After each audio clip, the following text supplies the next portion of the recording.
ಏನು ನಿನ್ನೆ 3 ಜನ ಸಜಾ ಅಪರಾಧಿಗಳು ಸೆಂಟ್ರಲ್ ಪ್ರಿಸನ್ನಿಂದ ಪರಾರಿಯಾಗಿದ್ದರು. ಆ ಒಂದು ಹಿನ್ನೆಲೆಯಲ್ಲಿ ದೂರಿನ ಮೇರೆಗೆ ಫರ್ತಾಬಾದ್ ಪೊಲೀಸ್ ಸ್ಟೇಷನಲ್ಲಿ ಒಂದು ಪ್ರಕರಣ ದಾಖಲಾಗಿತ್ತು ಮತ್ತು ಪತ್ತೆಗೋಸ್ಕರ ಈ ಪರಾರಿಯಾದ ಕನ್ವಿಕ್ಟ್ ಪ್ರಿಸ್ನರ್ಸ್ನ ಪತ್ತೆ ಮಾಡಲಿಕ್ಕೆ ವಿಶೇಷ ತಂಡಗಳನ್ನು ಮಾಡಲಾಗಿತ್ತು.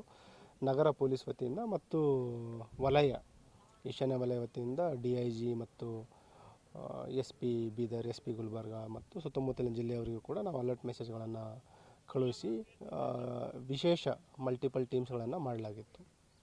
ಈ ದಿನ ಬೆಳಗಿನ ಜಾವ ಅರ್ಲಿ ಮಾರ್ನಿಂಗ್ ನಮ್ಮ ಟೀಮ್ ಮೂವ್ಮೆಂಟಲ್ಲಿದ್ದಾಗ ಫರ್ತಾಬಾದ್ ಇನ್ಸ್ಪೆಕ್ಟರ್ ಅವರಿಗೆ ಒಂದು ಕ್ರೆಡಿಬಲ್ ಇನ್ಫಾರ್ಮೇಷನ್ ಬರುತ್ತೆ. ಅದರಲ್ಲಿ ಏನು ಹುಮ್ನಾಬಾದ್ ರಿಂಗ್ ರೋಡಲ್ಲಿರುವ ಇಂಡಸ್ಟ್ರಿಯಲ್ ಏರಿಯಾ ಇದೆ, ಹುಮ್ನಾಬಾದ್ ರೋಡಿಗೆ ಹೋಗುವಂಥದ್ದು, ಅಲ್ಲಿ ಒಂದು ಸಸ್ಪೆಕ್ಟ್ ಏನು ಫೋಟೋದಲ್ಲಿದೆ ಅವರ ಒಂದು ಮೂವ್ಮೆಂಟ್ ಇರೋದ್ರ ಬಗ್ಗೆ ಒಂದು ಮಾಹಿತಿ ಬರುತ್ತೆ. ತಕ್ಷಣ ತಂಡ ಇಲ್ಲಿ ಸ್ಥಳಕ್ಕೆ ಧಾವಿಸ್ತಾರೆ.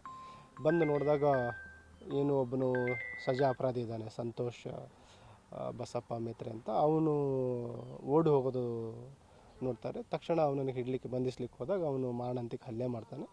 ಅದರಲ್ಲಿ ಅವನ ಹಲ್ಲೆಯಲ್ಲಿ 2 ಜನ ಸಿಬ್ಬಂದಿಯವರು, ಕಲ್ಯಾಣಿ ಮತ್ತು ಪ್ರಕಾಶ್ ಅಂತ 2 ಪೊಲೀಸ್ ಸಿಬ್ಬಂದಿಯವರು ಗಾಯಗೊಂಡಿದ್ದಾರೆ. ಮತ್ತು ಅವನ ಹಲ್ಲೆ ಮುಂದುವರಿಸಿ ತಪ್ಪಿಸ್ಕೊಳ್ಳಿಕ್ಕೆ ಹೋದಾಗ ಒಂದು ಸುತ್ತು ಗಾಳಿಯಲ್ಲಿ ಫೈರ್ ಮಾಡಿದ್ದಾರೆ. ನಂತರನೂ ಕೂಡ ಅವನ ಹಲ್ಲೆ ಮುಂದುವರಿಸಿದಾಗ ಸೆಲ್ಫ್ ಡಿಫೆನ್ಸ್ಗೋಸ್ಕರ ಮತ್ತು ಇವನು ಮತ್ತೆ ತಲೆ ತಪ್ಪಿಸ್ಕೊಳ್ಬಾರ್ದು ಅಂತಂದು ಹೇಳಿ ಅವನ ಮೇಲೆ ಫೈರ್ ಮಾಡಿದ್ದಾರೆ.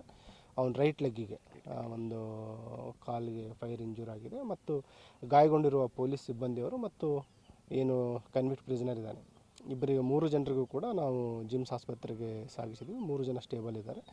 ಇದಕ್ಕೂ ಕೂಡ ಪ್ರತ್ಯೇಕವಾಗಿ ಒಂದು ಪ್ರಕರಣ ದಾಖಲು ಮಾಡಿಕೊಂಡು ತನಿಖೆನ ಮಾಡ್ತೀವಿ.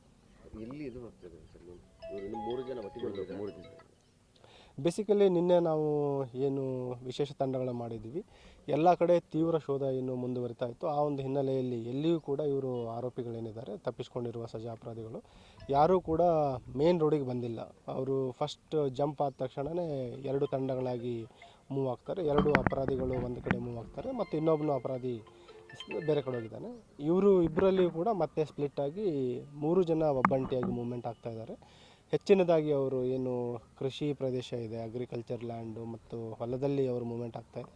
ಆದಷ್ಟು ಬೇಗ ನಮ್ಮ ತಂಡಗಳು ಏನು ಫೀಲ್ಡಲ್ಲಿ ಕಾರ್ಯ ಮಾಡ್ತಾ ಇದ್ದಾರೆ, ಆದಷ್ಟು ಬೇಗ ಉಳಿದ 2 ಜನ ಸಜಾ ಅಪರಾಧಿಗಳನ್ನು ಕೂಡ ಬಂಧಿಸ್ತೀವಿ. Thank you.